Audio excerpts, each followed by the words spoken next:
Dari Gedung Ditjen Bina Pemerintahan Desa Lantai 4 Jakarta. Mari kita saksikan Talk Show Bina Pemerintahan Desa. Assalamualaikum warahmatullahi wabarakatuh. Shalom, salam sejahtera, Om Swastiastu, Namo Buddhaya, salam kebajikan. Selamat pagi para pemerhati desa, warga desa, pamong desa, dan penonton setia TV Bina Pemdes di seluruh Indonesia. Pada hari ini kita akan berjumpa kembali di acara Talk Show TV Bina Pemdes Ditjen Bina Pemdes Kementerian Dalam Negeri dengan mengangkat tema terkait dengan pemilihan kepala desa secara serentak.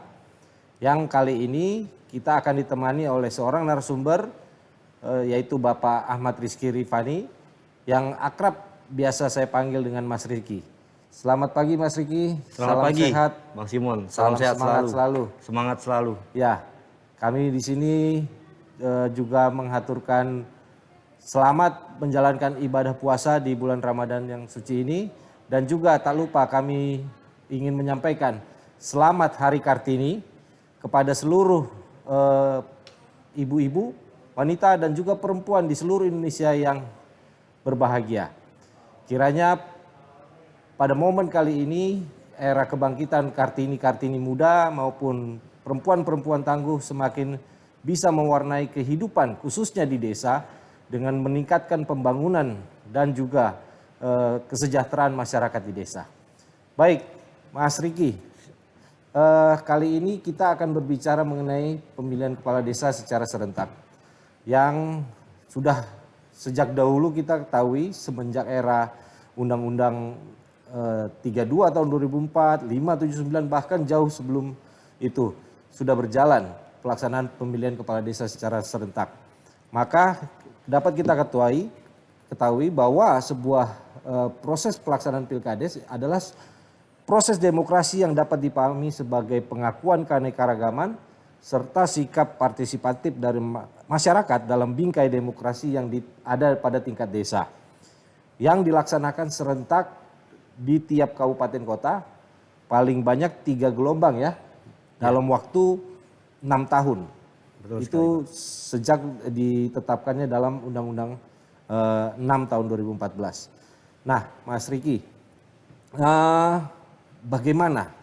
Apa sih tujuannya pelaksanaan pilkades ini dan juga landasan-landasan hukumnya? Bisa Mas Riki jelaskan? Baik, terima kasih Bang Simon atas kesempatannya. Mungkin tadi sudah disampaikan oleh Bang Simon bahwa memang pilkades serentak ini sejak terbitnya Undang-Undang Nomor 6 Tahun 2014 dilaksanakan maksimal 3 gelombang dalam kurun waktu 6 tahun, gitu ya.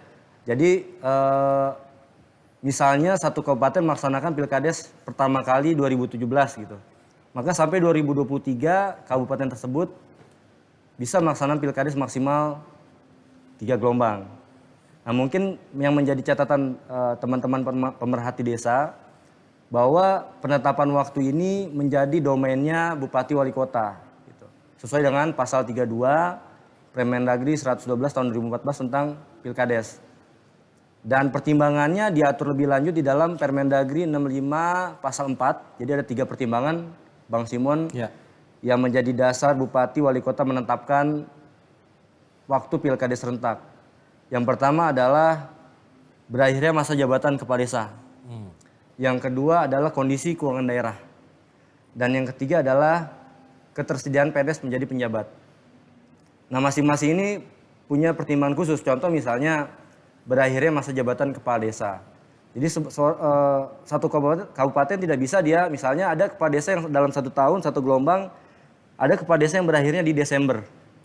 Tapi kabupaten ini melaksanakan di Juni atau Mei. Ini yang ditakutkan adalah nanti ketika misalnya yang Desember ini ikut, ya kan? Kemudian dia incumbent. Kemudian dia tidak terpilih. Nanti yang calon yang menang itu kan minta dilantik, Pak, Bang Simon. Jadi, nah ini otomatis dia kalau tidak mundur, dia tidak mau mundur, tidak mungkin mau mundur gitu ya. Dan tidak boleh masa jabatan kepala desa dikurangi. Artinya pemerintah daerah harus bisa melihat kapan sih berakhirnya yang paling selesainya paling terakhir dalam satu gelombang itu. Jadi misalnya dia selesai Desember, paling tidak bisa dilaksanakan di November atau mungkin di akhir Oktober. Jadi yang incumbent ini hanya cuti. Ketika dia tidak terpilih lagi, ya dia masih melanjutkan sisa jabatannya. Nah yang kedua terkait dengan keuangan daerah, ini juga jadi pertimbangan. Kalau daerah misalnya ada refocusing, dia tidak sanggup membiayai pilkades, karena di pasal 34 itu kan jelas, pasal 34 ayat 6 itu jelas bahwa memang pilkades serentak ini wajib dibiayai APBD. Dan ruang lingkupnya ada di penjelasannya, kotak suara, surat suara, honorarium panitia, dan lain-lain. Ini di Permendagri 112 tahun 2014 ya? Kalau ruang lingkup pembiayaan ada di undang-undang, pasal 34 ayat 6. Ya. Jadi, nah ini makanya sinergi antara legislatif dengan eksekutif di sini sangat sangat penting sekali terhadap proses penyelenggaraan pilkades terkait dan penganggaran. Nah yang ketiga, ketersediaan PNS menjadi penjabat. Jadi, tapi saya yakin selama ini memang semua daerah memenuhi itu. Karena PNS ini tidak harus dari kecamatan, tapi seluruh PNS yang ada di lingkungan kabupaten kota itu bisa diangkat menjadi penjabat. Hanya saran kami ketika mengangkat penjabat ini, daerah perlu menyusun indikatornya. Misalnya indikatornya dia penjabat yang memang domisilinya dekat dengan desa yang dipenjabatkan. Kemudian juga perlu ada evaluasi berdasarkan LPPD-nya. Jadi tiap tahun bisa dievaluasi gitu. Nah itu 3 pertimbangan. Nah tujuannya tadi ditanyakan oleh Bang Simon, apa sih sebenarnya tujuan pilkades? Jadi pilkades ini pertama bertujuan untuk memunculkan partisipasi masyarakat desa gitu. Kemudian sebagai pendidikan politik bagi masyarakat desa. Untuk memunculkan demokrasi yang tentunya memilih pimpinan. Nah pimpinan inilah yang nanti sangat mempengaruhi apakah desa ini bisa menjadi desa maju, mandiri, dan sejahtera. Gitu. Jadi intinya seperti itu tujuannya. Nah sekarang pertanyaannya kenapa harus serentak, Bang Simon kan? Ya. Karena memang sejak terbitnya di Undang-Undang 6 tahun 2014, pilkades harus dilaksanakan serentak dalam lingkup kabupaten dan harus dilaksanakan di hari yang sama. Jadi pilkades serentak itu dilaksanakan di hari yang sama. Itu ada di Permendagri pasal 3, Permendagri 112. Nah, tujuannya apa? Yang pertama adalah untuk meminimalisir intervensi dari desa-desa lain, Bang Simon. Gitu. Jadi kalau semua desa ini pilkades kan otomatis mereka fokus masing-masing. Tapi kalau dia tidak serentak, nanti desa ini pilkades, nanti desa-desa lain nih mengganggu nih kondusivitas di desa itu. Itu yang pertama. Nah, yang kedua adalah untuk mungkin lebih efektif dan efisiennya pembiayaan. Ya, dan pembiayaan dan tenaga ya, teman-teman dari kabupaten.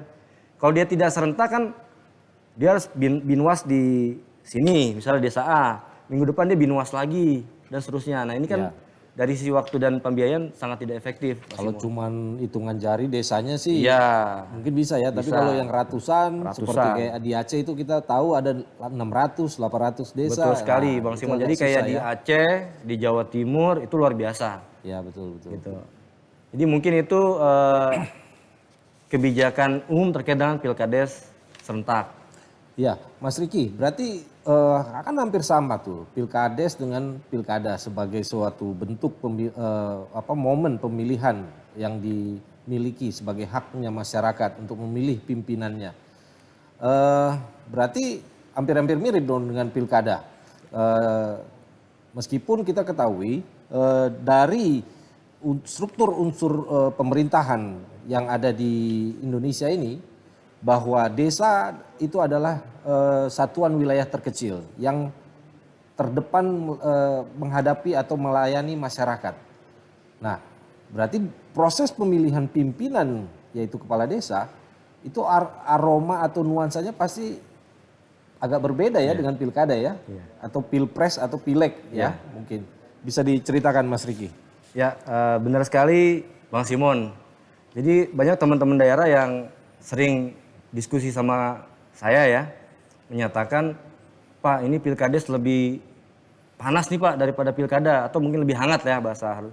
Ya memang tidak bisa dipungkiri faktor-faktor banyak sekali yang mempengaruhi kenapa lebih panas. Yang pertama tentu saja secara ruang lingkup kan masih dalam satu skup antar calon, ya kan? Calon A, calon B, calon C dalam satu desa. Ya. Nah, yang kedua mungkin masyarakat kan secara langsung kenal, secara personal.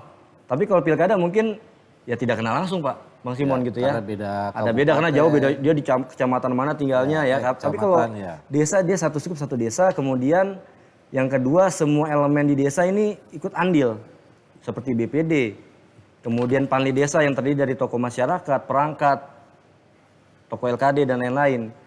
Kemudian juga simpatisan. Nah semuanya ini kan ada dalam satu desa dengan tujuan yang sama. Di samping itu juga ada dalam tanda kutip potensi kadang-kadang intervensi dari supra desa Pak Simon. Nah ini yang mungkin membuat pilkades memang lebih panas dari pilkada.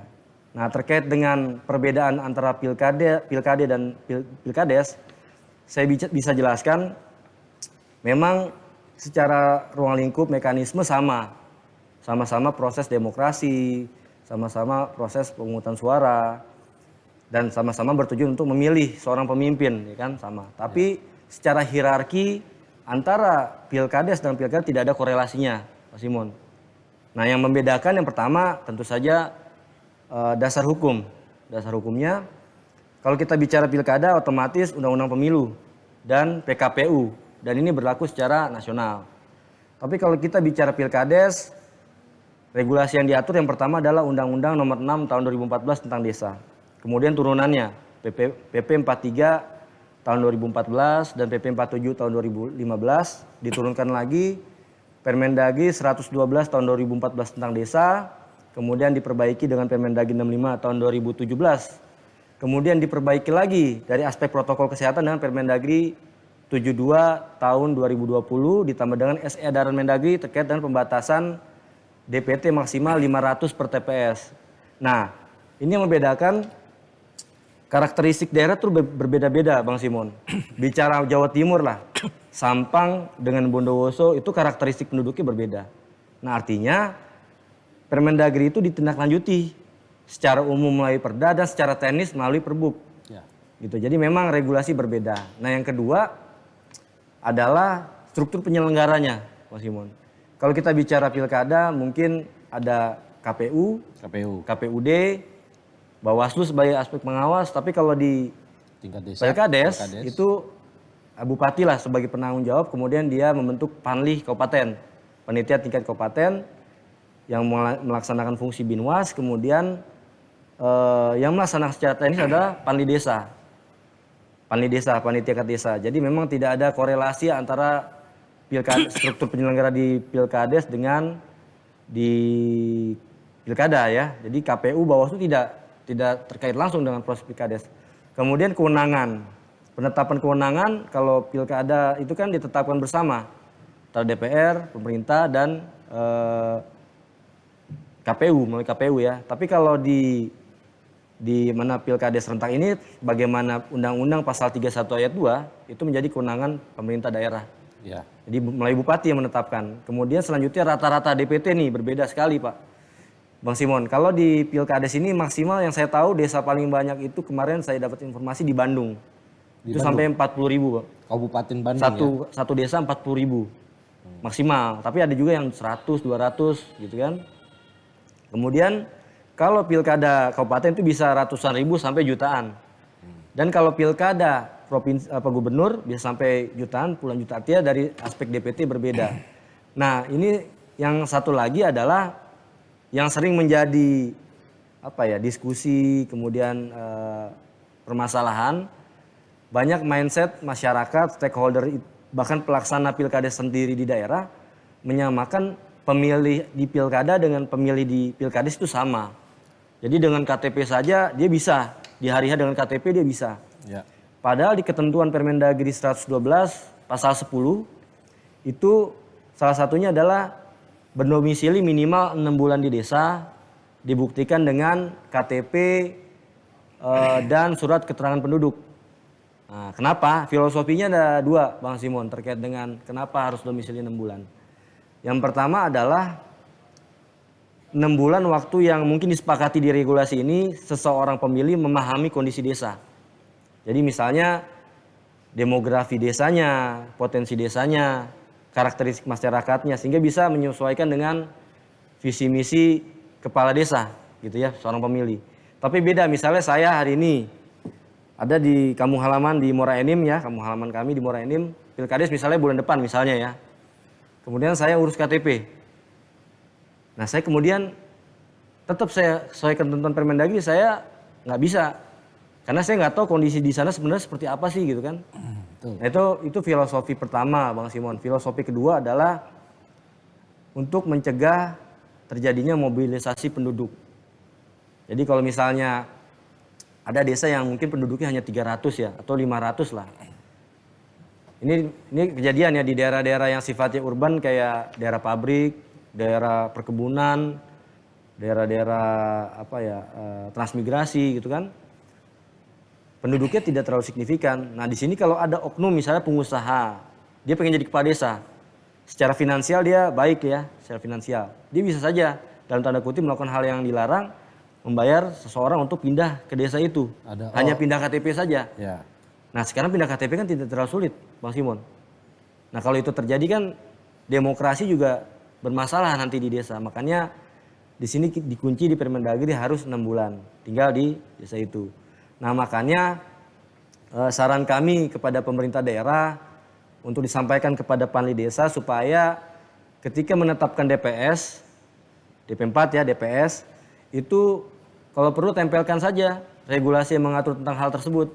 Misalnya pasal 10 Permendagri 112 atau Perbup yang menindaklanjuti Permendagri tersebut sehingga masyarakat bisa terinformasi, tersosialisasi. Jadi itu mungkin beberapa perbedaan antara Pilkades dan Pilkada, Mas Simon. Ya, memang tadi disebutkan aroma atau suasananya pastilah lebih hangat atau agak lebih ketat karena memang area desa itu kan kecil ya. Ya betul sekali Mas Simon. Bisa jadi itu antar keluarga. Bisa. Ya atau abang beradik atau ya orang yang kita kenal. Jadi memang Pilkades serentak ini memang cukup sangat diminati dan menarik bagi teman-teman calon kepala desa. Baik Mas Riki, tadi disebutkan bahwa ada perbedaan pelaksanaan Pilkades serentak di era pandemi COVID-19 di 2 tahun terakhir ini dengan yang sebelum-sebelumnya. Maka itu nanti akan kita bahas di segmen kedua. Siap. Sesudah tayangan informasi berikut ini.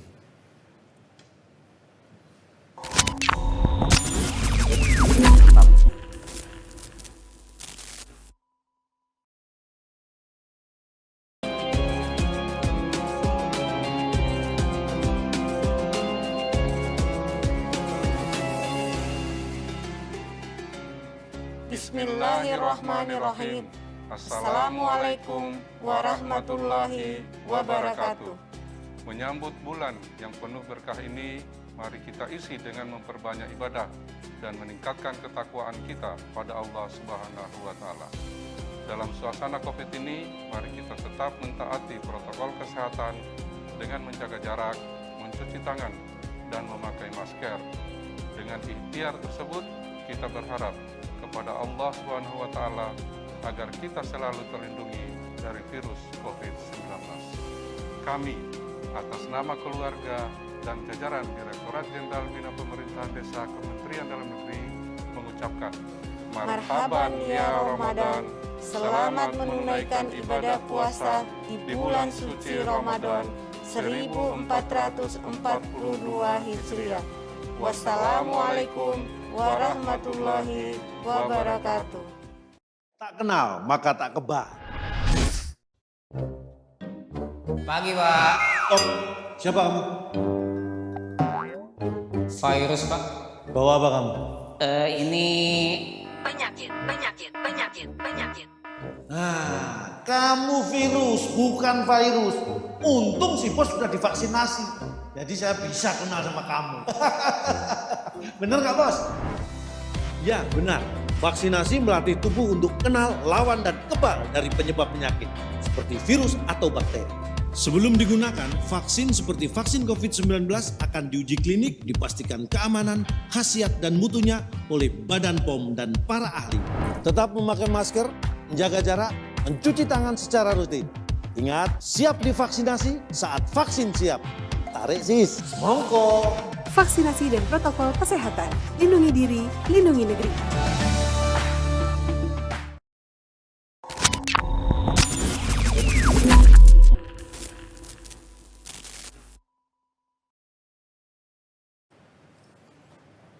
Pemerhati desa, warga desa dan pamong desa yang berbahagia. Kembali lagi bersama kami di segmen kedua talk show terkait dengan pelaksanaan pemilihan kepala desa secara serentak, khususnya di masa pandemi COVID-19 ini. Kali ini Mas Riki kita akan memberikan informasi kepada teman-teman di TV Bina Pemdes ini terkait dengan pelaksanaan pemilihan kepala desa di era pandemi COVID-19. Seperti yang kita ketahui bahwa Pak Presiden dan juga Pak Menteri Dalam Negeri beserta jajarannya selalu mengedepankan pelaksanaan semua kegiatan pemerintahan dengan memperhatikan protokol kesehatan yang ketat sehingga bisa dapat mengurangi lonjaknya angka penderita COVID-19. Maka salah satu tugas fungsi Ditjen Bina Pemdes yaitu terkait dengan pelaksanaan pemilihan kepala desa, di mana Pak Dirjen mempunyai tugas untuk melakukan binwas terhadap pelaksanaan pilkada serentak ini.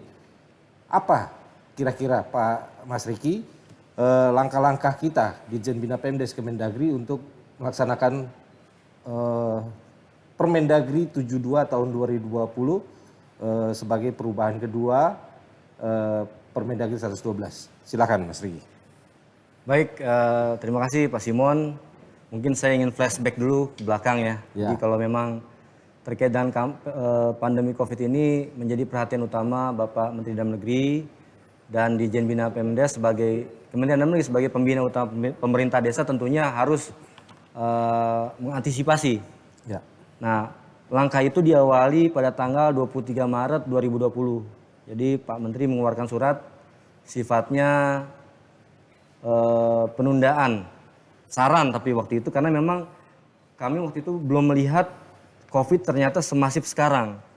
Dalam pemikiran kami seperti SARS atau misalnya temporer dan hanya ada di kota-kota besar. Makanya waktu itu kami surat pertama bersaran masih terdapat beberapa kabupaten kota yang melaksanakan seperti Kelungkung, Belitung Timur dan lain-lain. Kemudian pada tanggal 4 Mei 2020 diterbitkanlah keputusan terkait dengan pelaksanaan pilkada tanggal 9 Desember. Nah, di sini banyak daerah yang bersurat kami. Boleh tidak pilkades, boleh tidak.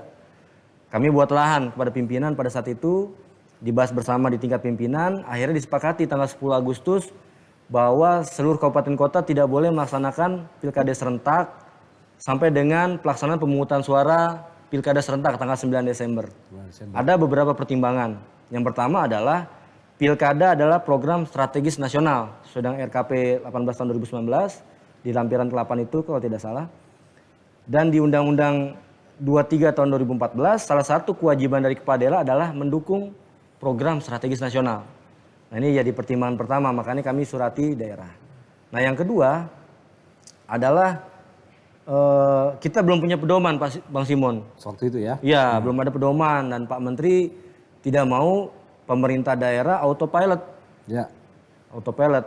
Jadi takutnya autopilot malah nanti menimbulkan kluster baru. Makanya pada saat itu kita juga menunggu waktu itu koordinasi antar pemerintah dengan pemerintah Perancis dan Korea Selatan kalau nggak salah yang berhasil melaksanakan demokrasi di tengah pandemik. Kemudian lahirlah PKPU 13 dan PKPU nomor 6 dan PKPU nomor 13. Nah, akhirnya kami diminta pimpinan untuk segera siapkan instrumen pedoman. Waktu itu sifatnya pertama SE, kita bahas SE ternyata arahan pimpinan tidak bisa SE, Inmen, akhirnya kita buat Permendagri. Perubahan ke 2 Permendagri 112 tahun 2014 yang diundangkan per 1 Desember. Itu Pak Simon. Ya, baik. Kira-kira detail dari perubahan yang tertuang dalam Permendagri 72 tahun 2020 ini apa Mas Riki? Jadi memang Permendagri ini kalau menurut kami Permendagri yang luar biasa. Kenapa luar biasa? Pertama langsung dibahas langsung dengan Bapak Menteri Dalam Negeri. Itu yang pertama. Yang kedua dibahas bersama dengan menteri-menteri terkait. Menteri Desa, BNPB, Menteri Keuangan, BPKP, TNI, Polri, semua yang berkaitan dengan COVID. Kemudian dibahas dengan Asosiasi Desa, Asosiasi Pemerintah Daerah. Dan akhirnya diundangkan 1 Desember. Dan ini proses harmonisasinya hanya 1 hari, penyusunannya 3 minggu. Karena memang kami berkejaran, ada kabupaten melaksanakan pilkades setelah tanggal 9, ada 24 kabupaten. Ya, Nah, Desember. ruang lingkupnya memang lebih ke arah protokol kesehatan saja Pak Simon. Oh, oke. Jadi yang pertama adalah pembentukan panitia tingkat kabupaten itu wajib memasukkan unsur Forkopimda. Jadi ketua DPRD, unsur pimpinan DPRD, unsur pimpinan Polres, Dandim, Kodim, Kejaksaan, dan unsur teknis lainnya. Seperti Satgas Covid, kemudian juga mungkin Dinas Pendidikan untuk masalah ijazah, atau misalnya Dukcapil masalah kependudukan. Kemudian juga dibentuk juga sub kepanitiaan tingkat kecamatan. Ini menjalankan fungsi panli kabupaten yang mungkin secara teknis juga mengawasi, memberikan edukasi ke masyarakat. Karena kan camat kepanjangan tangan dari pemerintah daerah kan. Dia itu melakukan sosialisasi edukasi, kemudian bintek kepada masyarakat, kemudian juga punya kewenangan untuk mengawasi. Jadi dia memberikan sanksi tertulis atau memberikan laporan kepada bupati. Ya, itu yang pertama, pembentukan kepanitiaan. Yang kedua adalah dimasukkan 7 pasal baru, di antara pasal 44 dan 45 ada 7 pasal. Di situ adalah secara umum protokol kesehatan di setiap tahapan. Nah, pilkades ini kan ada tahapan persiapan, ada tahapan pencalonan, kemudian pemungutan suara dan penetapan. Nah, 4 tahapan ini masing-masing kita atur mana yang memang punya potensi penyebaran klaster baru.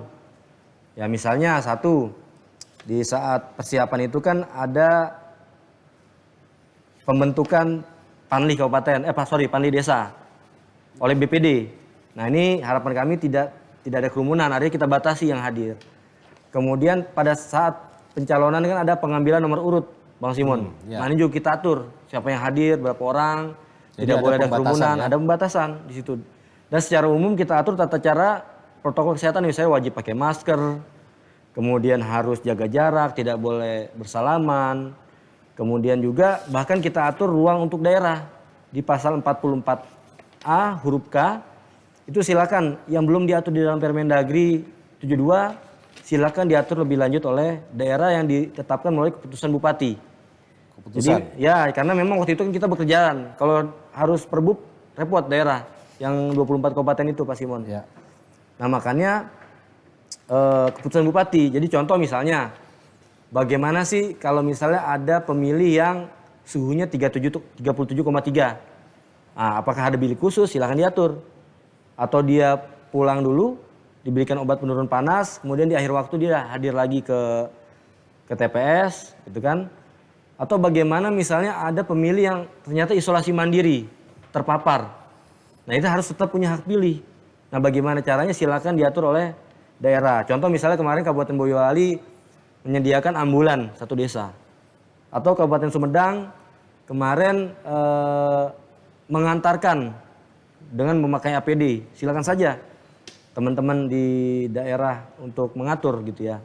Nah kemudian di dalam 7 pasal itu juga selain protokol kesehatan dari mulai tahapan persiapan sampai penetapan, itu juga ada juga pengaturan terkait dengan sanksi. Sanksi kepada calon ketika sudah ditetapkan. Tapi sampai detik ini tidak ada satu calon pun yang terkena sanksi. Artinya memang masih patuh dengan protokol kesehatan. Jadi sanksi itu bertahap Bang Simon. Dari mulai lisan oleh panli desa, dia ngulangin lagi saat kampanye, dapat sanksi lagi dari panli subkepanitiaan tingkat kecamatan, tertulis 1. Dia melanggar lagi saat kampanye lagi, misalnya subkepanitiaan tingkat kecamatan lapor kepada bupati menerbitkan surat. Dan terakhir adalah ketika misal mengulangi kembali, bupati bisa mendiskualifikasi. Nah itu terkait dengan sanksi. Kemudian terkait dengan pembiayaan. Nah mungkin ini sering menjadi pertanyaan pemerhati desa, pemerintah daerah ya yang menangani pilkades. Nah di masa pandemik ini tetap APBD membiayai hal-hal pokok Bang Simon yang wajib dibiayai sesuai dengan penjelasan pasal 34 ayat 6 Undang-Undang 6. Kayak kotak suara, surat suara itu tetap wajib pemerintah daerah melalui APBD. Ada tambahan lain? Tambahan lain adalah dana desa. Dana desa. Dana desa bisa digunakan untuk protokol kesehatannya. Sebagaimana APD kemarin pada saat 10 Desember Rakornas itu Pak Menteri Desa menyatakan dana desa boleh.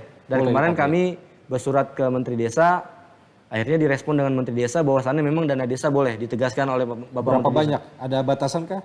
Tidak ada, dia diambil dari 8%, 8% yang kemarin penanganan COVID. PPKM mikro Ya, itu. 8% itu silakan saja. Tapi perhitungan kami memang tidak signifikan, Pak Simon, terkait protokol kesehatan. Hanya mungkin masker, face shield untuk panitia, Sarung tangan. hand Tempat cuci tangan, dan sanitizer, segala macam ya. disinfektan. Artinya itu sebenarnya tidak terlalu signifikan. Kemudian APBDes dapat mendukung APBD dapat mendukung hari H. hari H. Misalnya tenda, sound system. Itu silakan dari APBDes, tapi dengan catatan sesuai dengan kemampuan keuangan desa. masing-masing. Jadi daerah juga tidak boleh memaksakan kalau misalnya desanya anggarannya terbatas, hanya bisa membiayai siltap saja kan nggak bisa dipaksakan. Kan desa ini kan berbeda-beda Pak Simon ya. Betul. Nah, Jadi ya, terima kasih Mas Riki. Tadi disebutkan ada sanksi ataupun pelaksanaan pengetatan ya, sewaktu beberapa tahapan itu, mulai dari pencalonan, pengambilan nomor urut, ataupun saat kampanye. ya. Nah, biasanya kan yang rame ini saat kampanye, di mana para kepala desa, calon kepala desa mempunyai massa atau pendukung yang secara tidak langsung ingin berpesta demokrasi melalui proses kampanye. Nah ini bagaimana ini penjelasannya? Baik Pak Simon, jadi memang terkait kampanye ini memang sudah salah satu hal yang memang kami titik beratkan ya. Kita atur di situ. Jadi kampanye ini yang pertama kalau bisa memanfaatkan dengan media sosial. Medsos, ya kan kemarin. Virtual. Tapi kan nggak semua desa jaringannya bagus gitu kan. Kayak daerah-daerah perbatasan, daerah-daerah yang masih terluar itu kan kemungkinan untuk sinyal agak susah. Makanya tetap dibuka ruang bertatap muka dengan pembatasan maksimal 50 orang. 50 orang. Jadi silakan saja ya. Kayak kemarin kejadian di Kabupaten Badung, awalnya mereka mau tatap muka. Kemudian kami sampaikan kepada Pak Dinasnya bahwasannya Badung ini kan sekarang zonanya merah. Pertama, yang kedua masuk dalam waktu itu PPKM mikro pertama. Makanya akhirnya dia berubah opsi dari mulai tadinya tatap muka akhirnya menjadi virtual melalui media sosial. Ya. Kemudian saat kampanye, para calon-calon ini kan berebut ingin memilih, ingin mengambil alih hatinya para masyarakat dengan banyak hal, pemberian sembako ataupun bingkisan lainnya, kecuali uang ya, nggak boleh ya, money politik. Bagaimana pemerintah atau kita menyikapi itu? Kan proses transfer benda atau barang yang diberikan oleh para calon kades kan bisa berpotensi menularkan. Itu gimana Mas Riki? Jadi memang ini salah satu poin yang sangat menarik Pak Simon. Ya. Jadi di pasal-pasal ini justru kemarin Pak Menteri sangat intens sekali menyampaikan buah pikirnya. Ya. Bahkan beliau menyampaikan harapannya kampanye di dalam pelaksanaan pilkades ini menjadi instrumen untuk memerangi COVID di tingkat desa. Ya. Makanya di salah satu pasal di Permendagri 72 itu diutamakan untuk calon menyediakan sarana kampanyenya adalah alat-alat pencegahan COVID seperti masker, kemudian hand sanitizer, alat cuci tangan, face shield dan lain-lain. Itu bisa ditempelkan foto calon atau mungkin visi misinya, silakan saja. Ya. Dan kemarin juga ada satu ayat yang memang langsung dari buah pikir pimpinan kita, visi misi kades harus memuat memerangi COVID, kemudian dampak sosial ekonomi di tingkat desa. Ya. Nah, artinya kalau harapannya dengan desa bisa memerangi COVID, artinya mudah-mudahan desa itu bisa otomatis membangun desanya gitu ya. Oke, Mas Riki, terima kasih. Itu untuk kampanye. Beranjak kita ke proses tahapan pelaksanaan pemungutan suara, di mana seperti kita ketahui, sewaktu hari H itu masyarakat berantusias untuk datang ke TPS. Apakah ada pengaturan khusus di Permendagri 72 ini terkait dengan tahapan pelaksanaan pemungutan suara ataupun hal-hal lainnya? Bagaimana Mas Riki? Tentu saja Pak Simon, ini justru yang paling krusial, pemungutan suara. Jadi di dalam pemungutan suara ini ada beberapa hal kita atur. Yang pertama adalah melakukan identifikasi terhadap pemilih yang sudah masuk di DPT, tapi dia tinggal sementara di luar desa. Contoh misalnya kuliah di provinsi lain, kemudian dia pulang, dia punya pilih, ya kan? Provinsi lah. Atau dia bekerja di luar kabupaten. Kabupaten. Ini kemarin di Kabupaten Sumedang diatur harus isolasi mandiri 14 hari. Contoh tapi itu Contoh ya. Bukan harus ya. Bukan harus. Ada juga daerah yang cukup menyertakan antigen. Hasil pemeriksaan antigen. Itu silakan saja diatur sebagaimana tadi kita sampaikan ada di pasal 44A huruf K. Jadi silakan daerah atur apa yang belum diatur. Kemudian yang kedua ada pembatas transparan antara panitia pemilih dengan pemilih. Sekat plastik gitu ya. Sekat plastik ya. Oh, iya. Jadi tidak ada batasnya langsung, gitu. Ya. Kemudian yang ketiga diatur penetapan waktunya. Misalnya RW ini jam sekian. Nah, silakan saja diatur karena untuk memecah tidak terjadi kerumunan. Nah, ini yang sangat menjadi pembeda di pilkades sebelumnya, bahwa Pak Menteri Dalam Negeri menekankan sangat-sangat ketat bahwa satu TPS itu 500 DPT ya. Berarti seperti yang Mas Riki sampaikan, pembagian waktu pemilih itu dari 500 ini mungkin dibagi 5, dibagi 10 gitu ya. Coba dijelaskan Mas Riki. Jadi memang kemarin surat edaran ini diterbitkan ketika pilkada selesai. Nah, karena kemarin salah satu kesuksesan pilkada bebas klaster adalah pembatasan TPS 500. Nah, makanya ini diadopsi di dalam juga di pilkades. Ya, pilkades. Dan alhamdulillah berdasarkan evaluasi kita 24 kabupaten yang melaksanakan pilkades di tahun 2020 plus 24 kabupaten yang ada di 2021 ini bebas klaster. Karena pembatasan 500 DPT per TPS itu banyak manfaatnya, Bang Simon. Yang pertama adalah masyarakat merasa lebih nyaman. Dari sisi masyarakat, pemilih lebih nyaman karena nggak terlalu banyak gitu kan, teratur dan seterusnya. Dari sisi panitia, ini juga lebih nyaman Pak Simon karena lebih cepat selesai. Jadi dia selesai jam 1, jam 2, kemudian perhitungan. Karena hanya 500 ya, jam 4 sudah selesai, jam 5 mungkin sudah pleno. Pleno di TPS Induk atau di kantor desa. Artinya rata-rata sore sudah selesai. Tapi beda kalau waktu sebelum diatur 500 DPT per TPS, seperti misalnya tadi saya sampaikan, ada desa yang 40.000, ada desa yang 20.000, nah ini bisa sampai pagi. Sementara kalau pilkades ini, perhitungan dilakukan di lain waktu itu berpotensi resiko sengketa. Gitu. Jadi memang, nah bagi keamanan ini juga punya manfaat juga Pak Simon. Jadi lebih optimal dalam melakukan patroli dan pengawasan karena jumlahnya sedikit gitu ya. Jadi mungkin itu salah satu benefit dari pembatasan 500 DPT per TPS. Ya. Kemudian Mas Riki, yang dimaksud 500 DPT per TPS itu satu desa dibagi beberapa TPS atau satu TPS itu bisa juga dibagi beberapa bilik suara. Nah, itu bagaimana itu? Ada pertanyaan seperti itu pada kami itu. Jadi memang harus satu TPS 500 DPT. Jadi kalau satu desa itu misalnya 1.000, maka dia bisa 2 TPS atau 3 TPS. Di tempat yang berbeda. Tempat yang berbeda dong. Nanti takutnya tetap saja nanti akses keluar masuknya kan. Iya, siap. Itu Pak Simon. Oke, kemudian setelah melaksanakan pemungutan suara. Kalau dulu ataupun kita melakukan pemungutan suara saat pilkada atau pemilihan umum, itu kan kita celupkan jari kita nih kepada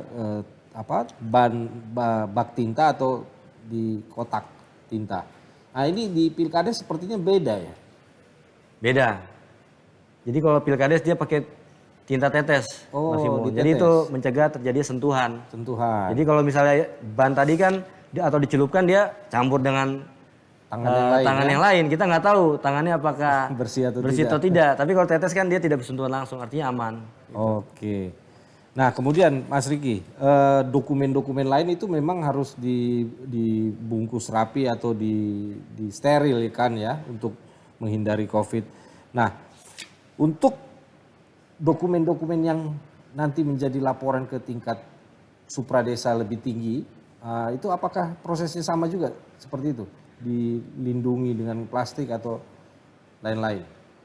Pastinya sama Pak Simon, karena kan resiko COVID ini kan nggak hanya di desa. Ya. Jadi dalam proses dia penyampaian dari desa ke Camat ke pada kabupaten, itu tetap ada potensi, makanya tetap harus dijaga gitu Pak Simon. Nah, setelah pemungutan suara, pasti ada penghitungan suara. Nah, penghitungan suara ini biasanya kan ada saksi, ada massa atau pendukung atau masyarakat ingin menyaksikan. Itu ada juga nggak kita atur, Mas Riki? Pastinya Pak Simon, dan ini sebenarnya yang krusial juga karena kalau kita tahu kan memang saat perhitungan itu gitu ya. paling seru, justru acara yang ditunggu-tunggu gitu kalau dalam proses demokrasi. Iya. Satu ya kayak gitu, Ya. dua itu makanya di situ kami berpikir kita batasi. Jadi hanya calon didampingi saksi, kemudian dari BPD, dari tingkat kabupaten, tingkat kecamatan, satu orang gitu ya, BPD, panitia tingkat desa, tokoh masyarakat, tokoh LKD, kita beri kesempatan satu orang.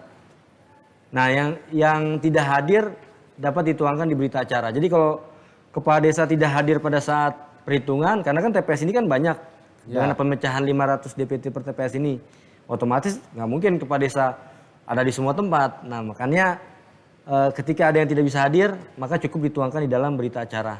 Jadi tidak masalah gitu.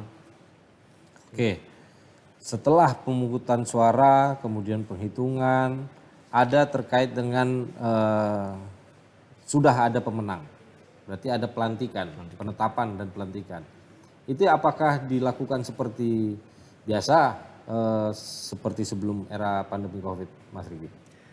Jadi di dalam Permendagri 72 ini diatur opsi, Bang Simon. Yang pertama bisa melakukan secara virtual. Virtual. Kalau memang contoh kemarin di Kabupaten Bekasi karena dia zonanya merah bahkan menuju hitam ya, mereka virtual melalui ruang khusus di kantor Bupati. Jadi hanya ada 2 orang sebagai simbolis saja, 2 orang kepala desa, sisanya masing-masing di kantor desa. Artinya silakan virtual. Namun tidak semua daerah, sekali lagi kami sampaikan memiliki sinyal yang baik, gitu kan? Ya, betul. Artinya tidak dimungkinkan juga, maka tetap bisa dilakukan secara langsung dengan tadi pembatasan kalau di pelantikan ini 50% dari kapasitas ruangan. Nah itu juga dibatasi. Hanya calon didampingi 1 orang, kades terpilih didampingi dengan 1 orang, kemudian unsur Forkopimda, gitu kan, kemudian perangkat daerah, camat, nah itu dibatasi maksimal adalah 50%. Jadi dan kemarin dinamikanya banyak. Ada yang melakukannya di pantai, contoh Buton Tengah kemarin ya. Oh, area terbuka. Iya, area terbuka di pantai. Sekaligus Pemdanya ingin memperkenalkan wisata baru. Kemudian ada juga yang melaksanakan di Pendopo. Ada yang di kantor bupati. Gitu. Ada yang di lapangan. Ada yang di lapangan sepak bola. Kemarin di Ciamis, di Stadion Ciamis. Artinya silakan saja gitu. Yang penting tetap mempedomani protokol kesehatan. Ya. Seperti yang tertuang dalam Permendagri 72 tahun 2020 dan juga surat edaran Pak Menteri Dalam Negeri. Betul sekali Bang Simon. Nah, proses itu ada. tapi apakah kita bisa menjamin semua ini lurus ataupun tanpa ada permasalahan atau pelanggaran? Kira-kira ada nggak diatur sanksinya, Mas? Di Permendagri 7 diatur, tapi tadi sudah saya sampaikan sampai detik ini tidak ada, belum ada Kejadian ya? Yang diberikan sanksi sampai diskualifikasi. Nah, Artinya belum sampai ada laporan ke kami, ada yang didiskualifikasi karena melanggar protokol kesehatan. yang di awalnya itu apakah langsung diskualifikasi? Oh tidak, Nah, itu tidak. dia. Jadi Coba bertahap. dijelaskan. Jadi bertahap tadi sudah saya sampaikan. Sanksi ini berlaku ketika seseorang sudah ditetapkan menjadi calon. Ya. Jadi dia sudah ditetapkan calon, kemudian dia pada saat pengambilan nomor urut misalnya, dia tidak pakai masker, dia bawa massa. Oke, sanksi pertama. Bapak saya berikan sanksi dari Panli Desa. Kemudian pada saat kampanye hari pertama, dia melanggar lagi, tidak pakai masker, bawa massa lagi. Ya. Ada catatan kan dari Panli, maka Panli melaporkan kepada Subkepanitiaan tingkat kecamatan. Subkepanitiaan kecamatan memberikan sanksi tertulis. Ya, tapi jika itu dilewati tanpa ada masalah, tapi waktu pelaksanaan pemungutan suara, seperti tadi kita bahas, setelah pemungutan suara ada penghitungan. Ternyata masyarakat menemukan, oh ternyata di TPS tersebut satu desa ini melanggar nih, berkerumun, ataupun tanpa memperhatikan prokes. Nah itu siapa yang dikenakan sanksi, Mas Diki? Oke. Itu ada di ketentuan di Permendagri 72, Bang Simon. Jadi memang dalam hal pelaksanaan protokol kesehatan pada proses pilkades ini, masyarakat sudah tidak terkendali, calon juga sudah tidak patuh terhadap aturan ini protokol kesehatan, maka Bupati bisa membatalkan pilkades di desa itu. Oh, sampai pembatalan? Iya, dengan catatan harus ada laporan dari Subkepanitiaan tingkat kecamatan dan Satgas Covid di tingkat kecamatan. Jadi harus ada laporan dan ada justifikasi, evidence-nya, Ada foto-fotonya, bukti ya, foto atau video. Iya, gitu ya. kalau tidak ada ya tidak bisa. Takutnya nanti kan jadi masalah gitu ya. Harus ada Semoga itu. aja nggak ada ya. Iya. Karena kita berharap ini semua aturan yang diterbitkan oleh Kemendagri itu berjalan dengan baik dan efektif di lapangan. Iya. Terkait dengan penundaan dan pelaporan, Mas Rizky, Ya. itu bagaimana kita bisa berikan info ke teman-teman pemerhati desa ini? Baik, kalau untuk penundaan tadi sudah saya jelaskan, Pak Simon. Kalau sudah tidak terkendali, maka Bupati tadi bisa membatalkan pilkades di desa itu. Batal? Dan nanti diikutkan lagi di pilkades serentak terdekat desa itu, tapi desa lain tetap jalan. Ya, desa itu. Nah, makanya masyarakat harus patuh terhadap protokol kesehatan. Nah, terkait dengan pelaporan, diatur bahwa pemerintah daerah wajib melaporkan kepada Menteri Dalam Negeri dan Gubernur sebagai wakil pemerintah pusat. Minimal 14 hari sebelum pelaksanaan. Ya. Nah, harapannya nanti laporan itu menjadi dasar kita mempelajari apakah sebenarnya daerah ini sudah siap dari sisi regulasi, dari sisi anggaran, dari sisi pengamanan, apakah sudah melakukan rapat koordinasi di tingkat Forkopimda. Nah, ketika itu sudah bisa, nanti tim akan berkoordinasi untuk menyerahkan instrumen. Nanti akan kita jelaskan lebih teknis terkait dengan instrumen.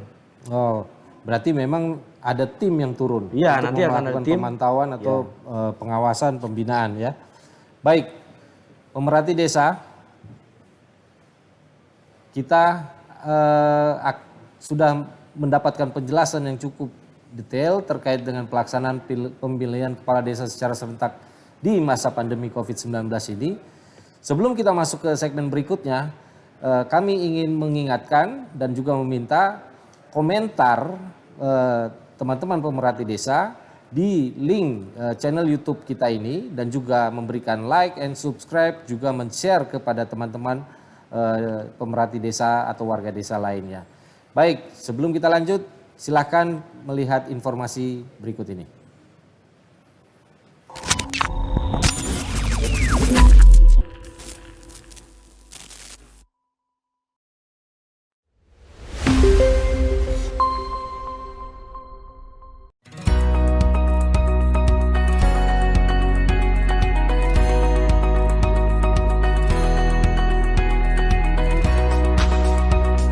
Bangku bantuan ini sangat berguna bagi kita semua, khususnya PKK dan masyarakat, karena ini adalah bentuk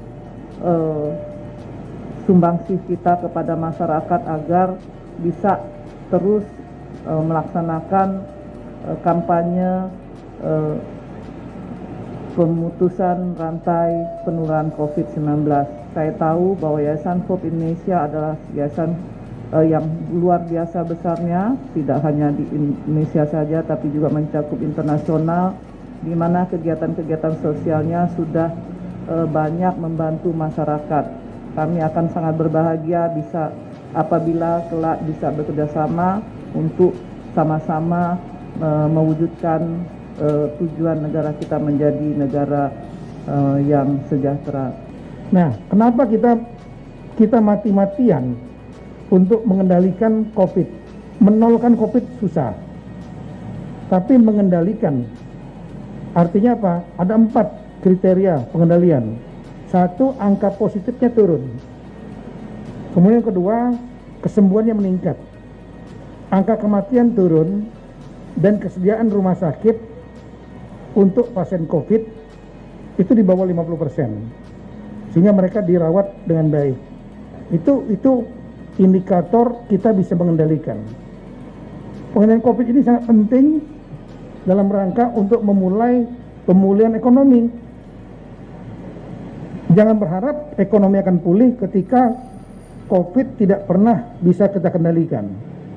Saya lihat bagi saya selaku Mendagri, poin pentingnya hari ini adalah kita ingin melalui teman-teman media, kita ingin bangkitkan kembali semangat dan kampanye pakai masker. Kemudian yang berikutnya lagi saya berterima kasih Yayasan Hope memberikan kepercayaan kepada tim penggerak PKK.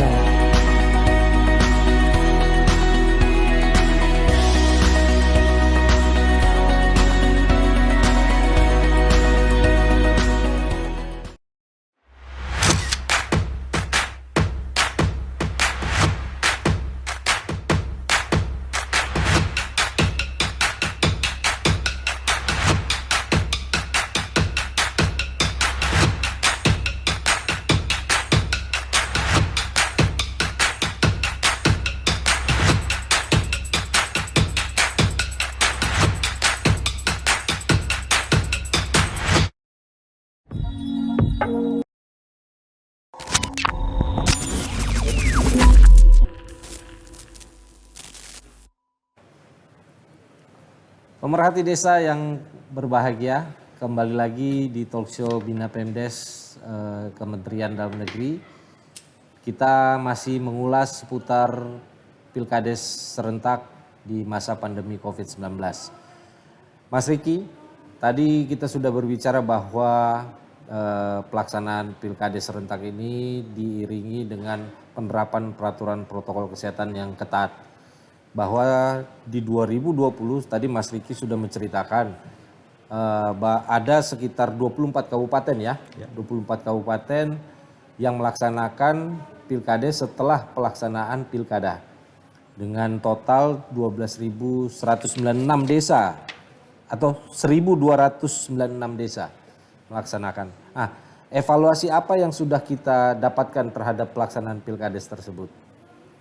Baik, Pak Simon, yang pertama kemarin kami sudah evaluasi karena kita kan mengirim langsung tim memantau langsung kepada seluruh di kabupaten dengan beberapa desa sampling. Termasuk saya juga itu. Termasuk abang ke Sabura juga bang. Rotendao. Saya ke Rotendao. Jadi yang pertama secara umum aman dan bebas COVID, bebas klaster baru. Salah satu kuncinya tadi sudah kita sampaikan bersama bahwa 500 DPT per TPS menjadi salah satu faktor kunci. Di samping penerapan Permendagri 72. Tapi masih ada beberapa hal memang yang menjadi catatan kita semua. Yang pertama adalah terkait dengan protokol kesehatan masih banyak pemilih yang membawa balita. Balita atau anak ya? Atau anak. Karena anak, ya? Kita ketahui balita sama anak ini kan imunnya masih belum kuat ya. Takutnya ketika mereka berada di ruang yang memang ada orang banyak gitu ya, berpotensi gitu. Yang kedua, masih banyak pedagang di sekitar, bukan di TPS-nya tapi di sekitar di luarnya. Ya. Jadi di TPS-nya aman, tapi di luar ternyata ramai karena ada pedagang-pedagang itu. Nah ini juga jadi evaluasi dan sudah kami sampaikan kepada daerah yang akan melaksanakan pilkades untuk coba diawasi, diatur supaya tidak ada pedagang dan anak-anak balita yang hadir di TPS. Kemudian evaluasi selanjutnya memang dari angka partisipasi kemarin rata-rata 78,5% 78,5 dari 24 kabupaten tersebut, artinya cukup baik, bahkan melebihi angka pemilu kemarin pilkada rata-rata. Ya. Nah yang paling tinggi memang di Jombang, dia sampai 88,5% dan yang kemarin Bulungan memang karena kondisi geografis Mas Imon ya. Itu contoh ya. Ya jadi partisipasinya tidak terlalu signifikan 67,5% kalau nggak salah. Ya. Tapi semua berjalan baik, berjalan aman, berjalan lancar. Memang namanya demokrasi kan. Ya. Nah, kita mungkin sudah mengatur maksimal, Bang Simon. Ya, betul. Tapi kita mungkin agak sulit mengatur hasrat, ambisi seseorang. Ya. Ya, sehingga pasti akan ada gugatan. Nah, beberapa yang menjadi masalah gugatan kemarin adalah yang paling sering terjadi adalah masalah tusuk tembus sejajar. Ini yang kejadian di beberapa kabupaten. Makanya Apa itu tusuk tembus sejajar? tusuk tembus sejajar adalah ketika mencoblos Kertas kemudian suaranya surat suara masih terlipat. Dia tercoblos tapi tidak ada calon lain, artinya kena kertas kosong lah. Atau area kosong. Area dari kosong, tidak surat mengenai itu. calon lain. Nah, ini mungkin kehilapan seseorang. Nah, memang di Permendagri belum diatur, artinya sebenarnya ruang untuk daerah mengatur gitu ya, di diskresi. Bisa. Gitu ya? Bisa diatur itu, bisa diatur sah atau tidak sah. Nah, kalau sudah terjadi kondisi ini maka kemarin kami arahkan ke PT UN. Nanti apapun putusan PT UN wajib ditaati oleh bupati, wali juga kota. calon ya. Artinya seperti itu. Nah, mensiasati tidak terjadi di pilkades-pilkades lain, kami sering menginformasikan kepada PIC yang menangani pilkades di tingkat kabupaten, biasanya Kadis atau Kabid Pemdesnya. Pertama mungkin membuat surat edaran kepada masyarakat supaya membuka surat suara secara sempurna. Jadi ketika masyarakat menerima surat suara, dibuka secara sempurna, surat suara secara sempurna. Kemudian disampaikan supaya tidak dilipat sebelum dicoblos, supaya mengantisipasi tembus sejajar. Atau bisa jadi kemarin seperti di Kabupaten Belitung, kami minta kepada Pak Kabitnya mensosialisasikan kepada Panli Desa untuk membukakan saja, jadi dibukakan. Jadi Panli Desa membukakan, diingatkan, Pak, Bu, jangan dilipat kembali sebelum dicoblos. Dan alhamdulillah di Belitung tidak ada sengketa tusuk tembus sejajar. Dan ini sering kami sosialisasikan kepada teman-teman daerah. Itu evaluasi yang ditembus. Kemudian yang terakhir adalah permasalahan suara sama, Pak Simon. Ini juga sering terjadi. Atau selisih? Suara sama. Kalau selisih walaupun satu dia tetap menang. Tetap menang ya? Tetap menang. Suara sama. Nah makanya di Permendagri 65 pasal 42 itu kan jelas. Berdasarkan perolehan luasan wilayah. Jadi bukan wilayah administrasi tapi luasan perolehan suara. Makanya kami sering sarankan supaya diatur TPS ganjil. Jadi kalau misalnya 3 TPS, saya menang di TPS 1, Pak Simon menang di TPS 3, di TPS 2 kita Seri. Sama. Ya kan? Tapi dilihat nanti? Ya kalau yang pertama mungkin dilihat jumlah TPS-nya dulu. Jumlah TPS dulu? Ya misalnya saya menang di TPS 1, Mas Simon menang di TPS 2 dan 3. Walaupun nilai kita sama, berarti abang yang menang. Oh gitu ya? Iya, berdasarkan. Nah kalau sudah kadung mengatur satu TPS, saran kami adalah kotak suaranya dibuat ganjil. Kotak suara Jadi satu TPS misalnya, kotak suaranya dibuat ganjil, biliknya. Biliknya ya? Berdasarkan, diacak saja berdasarkan sebaran RW. RW-nya misalnya RW 135, bilik 1. Berarti kayak 500 DPT, ada 5 bilik, 100. Oke, baik. Seperti itu, jadi itu beberapa permasalahan yang terjadi di 2020. Tapi secara prokes, bisa dipastikan tidak ada klaster baru akibat pilkades. Di 24 kabupaten kemarin ya? Termasuk sampai saat ini. 24 di kabupaten awal yang tahun 2021 ya, nanti sudah akan berjalan berapa kabupaten? 24, Pak Simon. 24 juga? 24 kabupaten di 1.682 desa. Oke. Dari 222 kabupaten kota, terdiri dari 14.182 desa. Jadi berdasarkan data kami 2021 ada 222 kabupaten kota yang akan melaksanakan. Baru selesai 24, masih panjang lagi nih perjalanan. 24, 200, wah masih ada 190. Masih ada hampir 200. 200 ya? Nah, baik Mas Riki. Tadi Mas Riki sampaikan bahwa Pak Menteri secara ketat melakukan pemantauan dan juga bersama Pak Dirjen untuk pelaksanaan Pilkades serentak ini. Seperti kita ketahui, 24 kabupaten di 2020 dan juga 24 kabupaten di 2021 ini, Pak Dirjen Bina Pemdes selalu memantau setiap pelaksanaan di hari H pemungutan suara.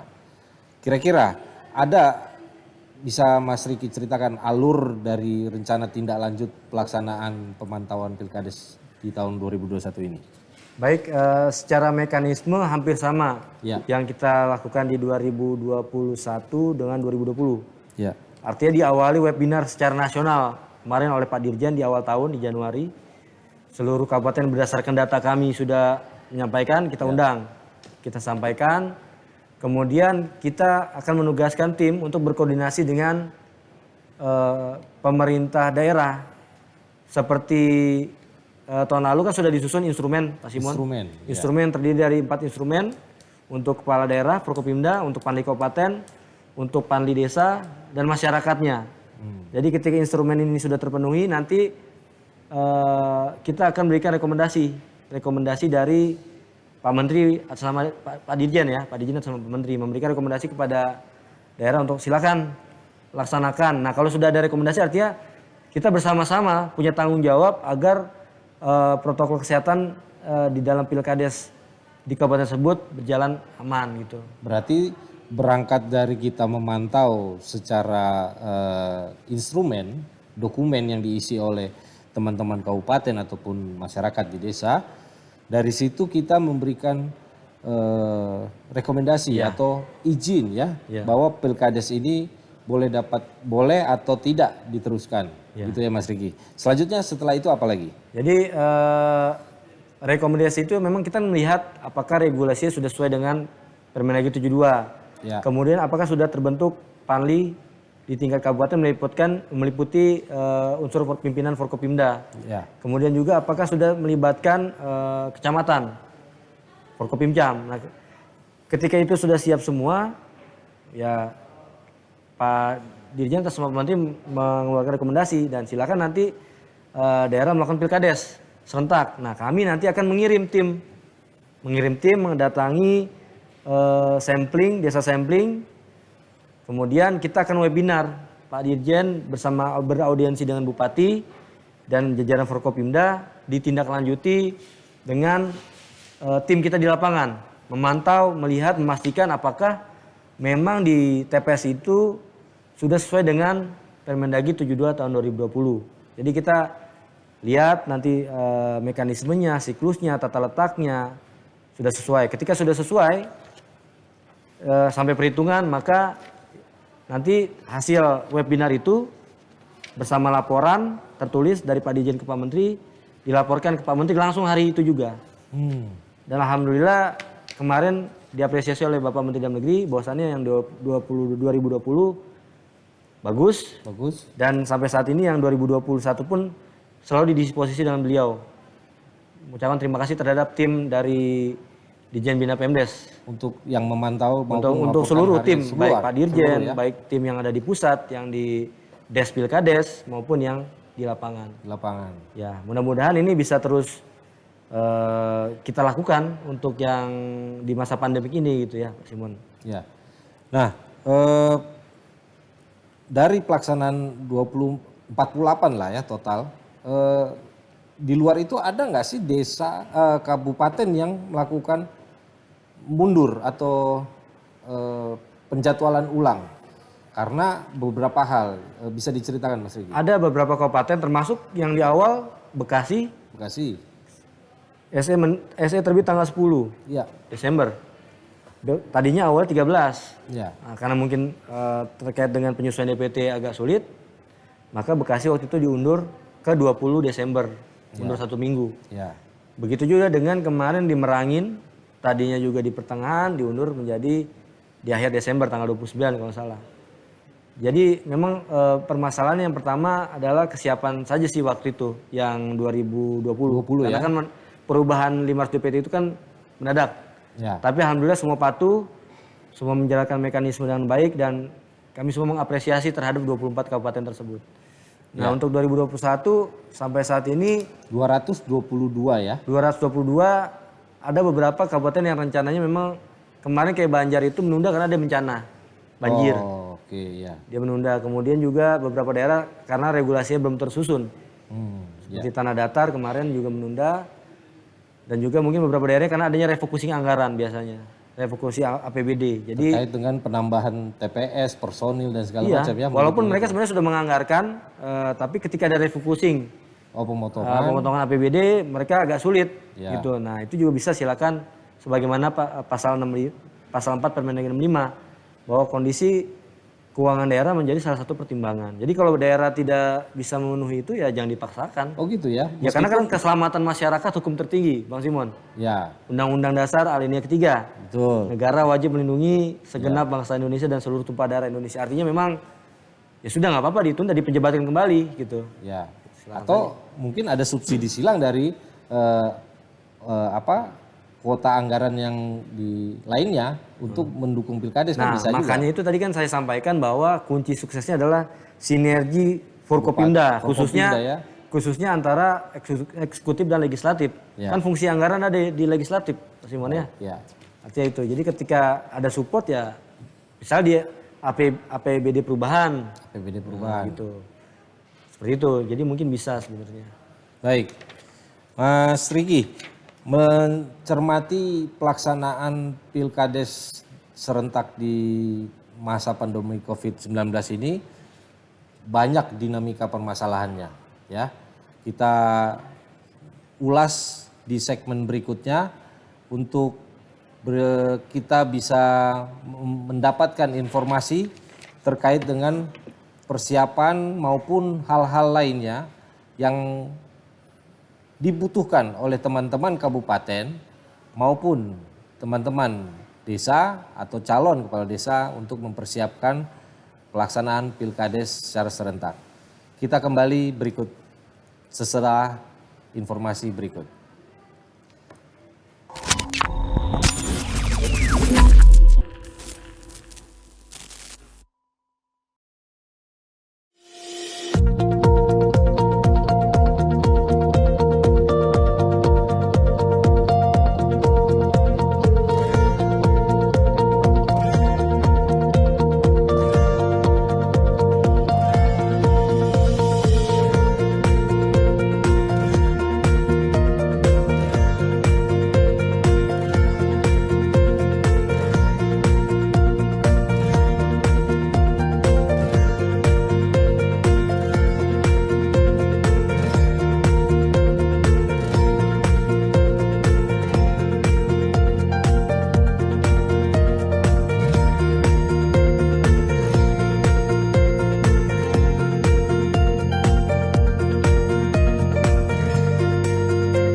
kenal maka tak kebal. Vaksinasi, cara aman melatih tubuh untuk kenal, lawan, dan kebal dari penyebab penyakit seperti virus atau bakteri. Ada berbagai jenis vaksin, dan proses pengembangan vaksin diawasi dengan ketat melalui tahapan uji praklinis dan klinis secara lengkap, sehingga vaksin yang dihasilkan aman dan efektif.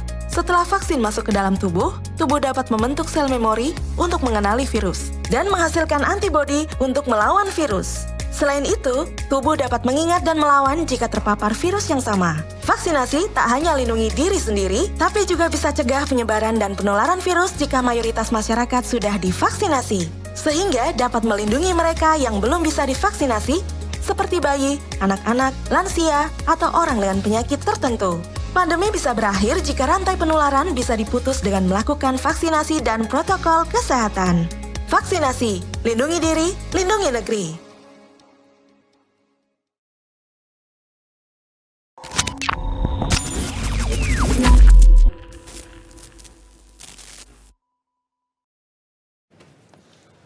pemerhati desa, warga desa dan juga pamong desa yang berbahagia di seluruh Indonesia. Kembali lagi kita di talk show Ditjen Bina Pemdes Kementerian Dalam Negeri, di channel YouTube kebanggaan kita, di TV Ditjen Bina Pemdes. Kami mengingatkan kembali untuk selalu memberikan komentar terhadap apa yang ditayangkan oleh TV Bina Pemdes sehingga bisa menjadi feedback yang baik untuk perbaikan tayangan berikutnya ataupun masukan terhadap kami untuk menjadi kebijakan yang diatur di waktu berikutnya. Teman-teman pemerhati desa, tadi kita sudah menjalankan 3 segmen berbicara mengenai pemilihan kepala desa secara serentak, khususnya di era pandemi COVID-19. Kita masuk ke segmen terakhir. Di segmen 4 ini Mas Riki, kita akan berbicara mengenai dinamika permasalahan yang ada di pelaksanaan Pilkades secara serentak. Bisa diceritakan apa saja permasalahan-permasalahan yang timbul di pelaksanaan Pilkades secara serentak ini? Baik Pak Simon, mungkin secara teknis kami mengakui lah teman-teman di daerah lebih pengalaman dari kita. Ya, betul. Karena mereka yang melaksanakan secara teknis. Tapi kelebihan kami, satu, masalah kami lebih banyak. Jadi dari Sabang sampai Merauke, dari Pulau Minahasa sampai Pulau Roti kan, kita sudah inventarisir permasalahan-permasalahan Pilkades di setiap tahapan, dari mulai persiapan, pencalonan, pemungutan suara, sampai dengan penetapan gitu ya. Ya. Contoh di persiapan, ada kejadian SKBPD telah habis ketika membentuk Panli Desa. Nah ketika Pilkades terus berjalan, yang kalah cari celah hukum, dapatlah ini, gugat ke PT UN, menang dia. Nah ini tolong teman-teman yang mau Pilkades, cek kembali SKBPD-nya gitu. Jangan sampai SKBPD sudah habis, dia membentuk Panli. Kemudian ada kejadian juga disharmonis antara Panli Desa dengan BPD.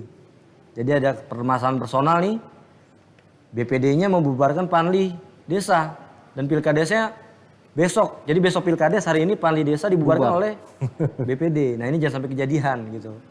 Kemudian juga ada juga masalah hubungan keluarga antara Panli dengan calon Kades. Kadang-kadang di beberapa daerah ini dipermasalahkan sehingga diatur tidak boleh ada Panli punya hubungan dengan calon kepala desa. Contoh di Cirebon itu mereka harus diganti Panli desanya.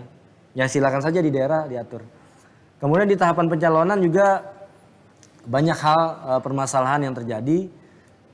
Yang pertama yang sering jadi pertanyaan adalah permasalahan DPT. Nah ini sering jadi permasalahan jumlah DPT. Kemudian juga masalah pencalonan TNI Polri, anggota legislatif, kemudian pegawai BUMD, BUMN seperti apa. Ini juga sering terjadi pertanyaan. Kemudian permasalahan ijazah, Pak Simon. Ya. Kadang ada pemalsuan ijazah.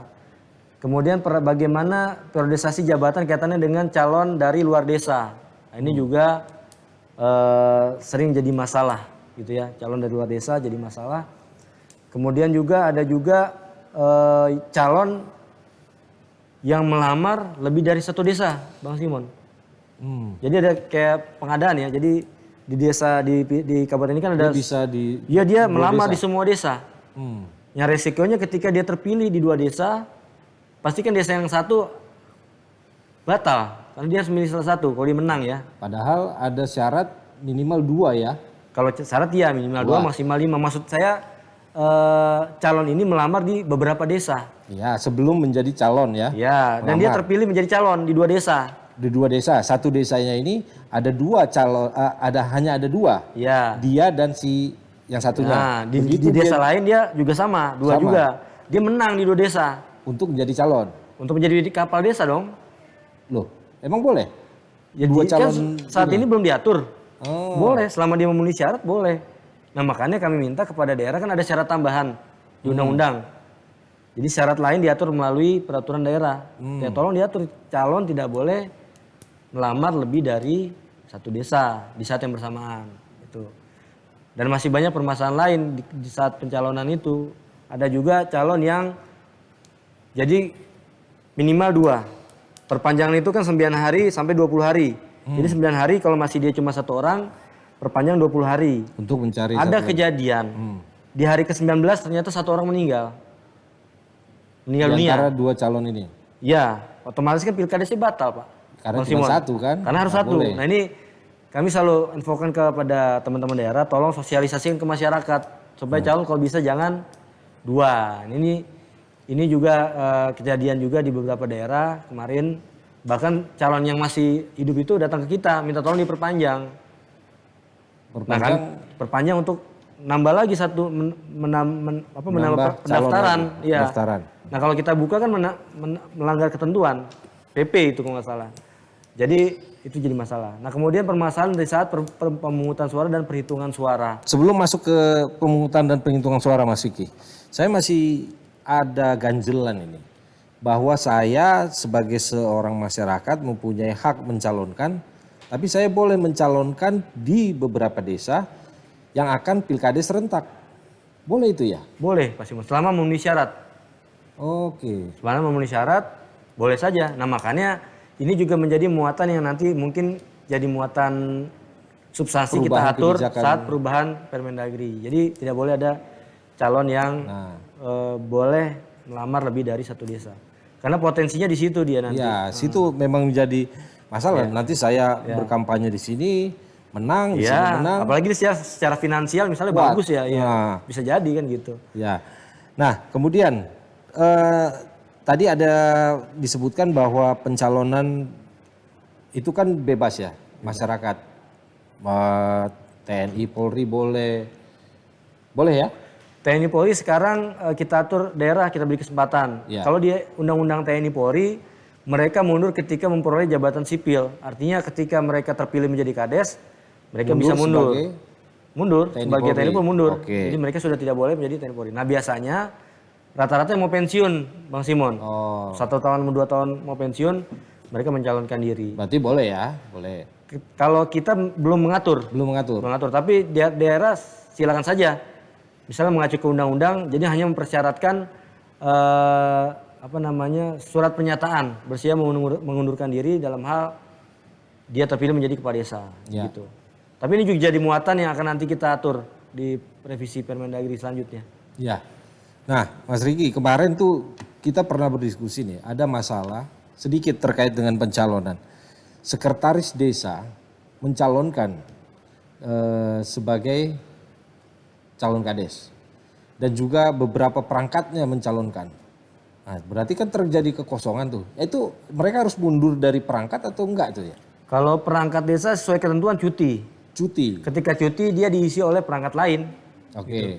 Artinya kalau kepala desa perangkat desa dia cuti. Termasuk kepala desa juga cuti gitu. Yang repot kalau kepala desa cuti, sekdes cuti, perangkat cuti alias semuanya mencalonkan dan menjadi calon. Nah, ini repot. Kosong, harus ada PJ. PJ kepala desa sudah ya? PJ itu kalau kepala desa diberhentikan tetap. Oke. Jadi selama sementara tidak boleh PJ. Dia harus sekdes pelaksana tugas harian. Tapi tadi kalau kosong? Nah itu makanya jangan sampai. Jangan sampai ya? Jangan sampai. Oke. Baik. Itu tadi di dinamika permasalahan di persiapan dan pencalonan. Untuk pemungutan dan perhitungan suara Mas Riki, ada masalah-masalah apa? Kalau pemungutan suara biasanya kalau masalah itu kalau dia tadi saya sudah sampaikan perhitungannya di lain waktu, artinya besok, ditunda besok. Nah ini biasanya sering jadi sengketa gitu ya. Kemudian juga kadang-kadang ada diferensiasi antara perolehan surat suara, ya kan, tidak sesuai dengan jumlah DPT. Nah ini tolong diperhatikan dari bilik ke kotak suara. Ya. Bisa jadi kan dia fotokopi nih, oknum, memasukkan lebih dari 1. Saat di bilik kan kita nggak tahu kan. Nah, artinya diawasi dari bilik ke kotak suara. Gitu. Jadi itu permasalahan di saat pemungutan suara sebenarnya. Ya. Oke. Di saat penetapan? Kalau penetapan ini sering beberapa pengalaman kami ada kejadian. Bagaimana misalnya calon meninggal sebelum dilantik. Yang terpilih ya, calon kades calon terpilih meninggal sebelum dilantik atau setelah dilantik. Kalau calon terpilih meninggal sebelum dilantik, otomatis pilkadesnya batal dipenjabatkan kembali. Tapi kalau dia misalnya meninggal setelah dilantik, otomatis dia dilakukan PAW. Gitu. Termasuk juga bagaimana kalau terpidana jadi sebelum jadi dilantik atau setelah. Nah, yang pertama mungkin kalau terpidana dia tidak memenuhi syarat calon kepala desa, artinya ketika dia belum dilantik dia gugur kalau dia terpidana. Ya. Tapi kalau dia setelah dilantik, lihat ancaman hukumannya. Kalau ancaman hukumannya lebih dari 5 tahun, dia bisa diberhentikan tetap PAW. Tapi kalau misalnya kasusnya misalnya ringan, mungkin bisa diberikan kesempatan, diberhentikan sementara dulu, diberikan kesempatan untuk menjadi kepala desa dengan surat pernyataan gitu ya. Betul. Opsi-opsi itu nanti silakan teman-teman daerah yang melakukan gitu. Ya. Kemudian terkait dengan penetapan ini ada unsur BPD di situ kan? Ya. Ada masalah juga nggak? Ada, BPD ini kan fungsinya sebenarnya cuma 3 di saat pilkada serentak ini. Pertama membentuk panli desa. Panli. Ya, kemudian mengawasi. Yang ketiga adalah menyampaikan hasil dari panitia tingkat desa kepada bupati melalui camat maksimal 7 hari. Untuk penyampaian. Nah, ini jadi catatan teman-teman BPD sifatnya hanya administratif, Bang Simon. Tidak boleh dia intervensi. Nah, ini kemarin ada kejadian salah satu kabupaten di Kalimantan Selatan itu dia bawa lari berita acara BPD-nya, ketua BPD-nya. Ya. Nah, ini kejadian juga karena bawa lari berita acara yang dari panitia tingkat desa, Bang Simon. Dia hilang 1 bulan tidak bisa dihubungi, berharap pilkada desa batal. Akhirnya bupati kami sarankan diskresi untuk langsung ambil berita acara penetapan dari panli desa. Nah, ini beberapa dinamika yang terjadi di daerah. Nah, ini supaya tidak terjadi seperti itu. Kira-kira ada nggak hukumannya terhadap permasalahan-permasalahan yang memang seperti tadi diceritakan, ada yang bawa lari lah atau disengaja lah kita bilang. Iya. Ada nggak penerapan penerapan hukuman? Oh, pasti ada Pak Simon. Di dalam kayak BPD ini kan dia punya larangan. Termasuk perangkat desa, kepala desa BPD punya larangan. Ketika dia seperti tadi kan dia melanggar larangan. Ya. Artinya bisa nanti diberikan sanksi sesuai dengan ketentuan peraturan perundang-undangan. Kalau di kepala desa dan perangkat kan dari mulai lisan sampai pemberhentian gitu. Selama dia tidak ranah pidana. Kalau ranah pidana tentu saja sesuai dengan ketentuan peraturan perundang-undangan yang terkait dengan pidana. Oke, jadi hal-hal penting yang perlu menjadi perhatian kalau yang perlu ditambahkan di setiap tahapan mungkin ada beberapa catatan. Silakan, Contoh misalnya kayak di saat pencalonan atau persiapan, tadi sudah saya sampaikan, cek SKBPD-nya Pak Simon ya. Kemudian juga sosialisasi kepada masyarakat pemahaman DPT tadi. Yang 500, bukan 500, yang wajib domisili, bukan domisili 6 bulan. Nah, 6 bulan tinggal di desa, dibuktikan dengan KTP dan surat keterangan. Nah, ini juga saya mau tambahkan nih sedikit menyinggung tupoksi kami nih, tusi kami di Ditjen Bina Pemdes, khususnya di evaluasi ini kita punya profil desa, bahwa di dalamnya itu mengatur data dasar keluarga, berarti data dasar penduduk ya. Itu juga bisa menjadi catatan ataupun pegangan bagi nantinya pelaksanaan pilkada serentak ya Mas Riki ya.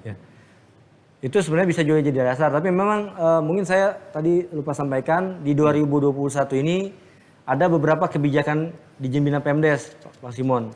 Salah satunya yang ini menjadi inisiasi dari Pak Dirjen, Pak Menteri. Jadi kita memfasilitasi DPS bagi daerah yang membutuhkan. Jadi memang kayak beberapa daerah sudah bersurat ke kita untuk kita fasilitasi DPS. Daftar pemilih sementara atau DP4. DP4. Kita fasilitasi, jadi nanti jadi dasar panitia tingkat desa untuk menjadikannya DPS. Tapi kalau kakak juga bisa juga nanti sebagai pembandingan saja gitu. Baik. Pembandingan saja. Oke, lanjut apalagi Mas Riki yang kemudian menjadi hal penting. di tahapan persiapan juga harapan kami juga perlu membentuk tim yang solid di tingkat kabupaten Pak Simon ya. Artinya itu. Kemudian juga di tahapan perhitungan suara tadi sampaikan tata cara panitia tingkat desa supaya tidak terjadi tembus sejajar. Kemudian juga proses pelaksanaan diawasi secara ketat gitu ya, proses perhitungan dan seterusnya. Itu mungkin beberapa hal ya yang menjadi catatan. Jadi dari semua yang kita sudah atur, dari semua dinamika permasalahan yang sudah tergambarkan dan proses gambaran evaluasi dan juga tahapan yang akan kita lalui secara terukur dan benar, pastinya kita menjadi harapan ke depan pilkades yang baik itu dapat terwujud ya Mas Riki ya. Contohnya apa saja tuh? Dari sisi pertama mungkin bebas intervensi yang pertama ya. Pasti. Kemudian selanjutnya? Baik, jadi memang berdasarkan evaluasi kami selama 3 tahun terakhir, kami menjabat sebagai pejabat yang menangani Pilkades, ada beberapa catatan kunci sukses Pilkades, mungkin menjadi catatan juga pemerhati desa, khususnya pejabat yang menangani Pilkades. Yang pertama, Pilkades harus bebas intervensi oleh siapapun, baik intervensi dari eksekutif, kemudian legislatif atau stakeholder lain kayak pengusaha-pengusaha itu juga punya pengaruh juga Pak, intervensi. Ya, ada kepentingan ya. Nah, kalau terintervensi, saya berani jamin 75% pasti bermasalah, akan ada sengketa. Tapi kalau tidak ada intervensi, apa adanya, lancar gitu ya. Yang kedua adalah penguatan koordinasi di tingkat Forkopimda, kuncinya. Apalagi bupati dengan legislatif DPRD, ini wajib, tidak boleh ada resistensi. Kalau itu terjadi resistensi ya akan bermasalah. Gitu. Nah, jadi bagaimana Forkopimda terkait anggaran, bagaimana terkait dengan persiapan pengamanan, dan seterusnya. Itu yang kedua. Yang ketiga, penguatan koordinasi dengan dengan provinsi maupun pemerintah pusat, dengan kami. Jadi daerah kalau bisa jangan autopilot lah. Jangan autopilot, koordinasi dengan kita, dengan provinsi, regulasinya supaya ada kepastian hukum di daerah. Kemudian yang keempat adalah memperkuat regulasi. Ini yang sangat penting, Bang Simon. Jadi jangan hanya copy paste Permendagri. Itu sesuaikan dengan dinamika yang terjadi di daerah. Ada ruang diskresi sebagaimana Undang-Undang 30 tahun 2014 pasal 22 sampai dengan pasal 31 kalau nggak salah ya. Ada 4 syarat. Ada kekosongan hukum, ya kan, untuk mengatasi stagnasi, untuk kepentingan yang baik dan bukan untuk kepentingan tertentu. Artinya silakan saja daerah memperkuat regulasinya. Kemudian yang sangat penting pula adalah bintek untuk Panli Desa dan BPD. Bimbingan teknis. Ya, bimbingan teknis. Bagaimana Panli Desa harus memahami tugasnya. Tidak boleh sewenang-wenang mempersyaratkan hal di luar Perda Perbub. Ya. Kemudian bagaimana membatalkan calon sepihak. Nah, itu kan nggak boleh. Ya. Nah, ini perlu bintek. Nah, ini kuncinya. Ya. Kalau dibiarkan autopilot sering terjadi permasalahan, Mas Simon. Kemudian yang ke-6 adalah sosialisasi dan edukasi terhadap calon kepala desa. Supaya mereka tetap memperkuat protokol kesehatan, menjaga keamanan. Ya. Dan yang terakhir adalah tidak melanggar larangan saat terpilih nanti. Yang menjadi isu strategis adalah pemberhentian perangkat. Mindset mereka kadang-kadang seperti kepala daerah. Dilantik berubah. Tim suksesnya masuk. Padahal perangkat desa itu sampai usia 60. Sudah ada Permendagrinya. Undang-undang Pak. Pasti Bang Simon, undang-undang. Undang-undang. Sampai 60. Ya. Dia perangkat itu kalau dia meninggal dunia, mengundurkan diri, melanggar larangan. Ya, dan sudah diatur dalam Permendagri terkait dengan pengangkatan 83 2015 ya. Dan 67. Artinya diinformasikan kepada calon supaya tidak melanggar larangan. Karena berpotensi nanti menerima sanksi sampai dengan pemberhentian. Bisa nah itu mungkin, iya. Dan mungkin itulah mungkin beberapa kiat-kiat supaya Pilkades berjalan aman. Ya. Gitu, Mas Simon. Kemudian ada sosialisasi ya, dan pasti. Pencegahan klaster baru tadi. Pasti. Ya, sesuai dengan Permendagri ya. Permendagri 72. Baik. Pemerhati desa yang berbahagia di seluruh Indonesia, kita sampai di segmen terakhir di talk show Bina Pemdes terkait dengan pelaksanaan Pilkades serentak di masa pandemi COVID-19. Semoga informasi yang kami sajikan tadi bisa menjadikan manfaat bagi teman-teman masyarakat desa maupun calon-calon kepala desa dan juga para pelaksana pemilihan kepala desa secara serentak. Tetap laksanakan protokol 5M dan juga menjaga jarak, mencuci tangan, memakai masker, menghindari kerumunan dan menjaga etika batuk dan bersin. Sampai ketemu kembali di talk show berikutnya. Salam.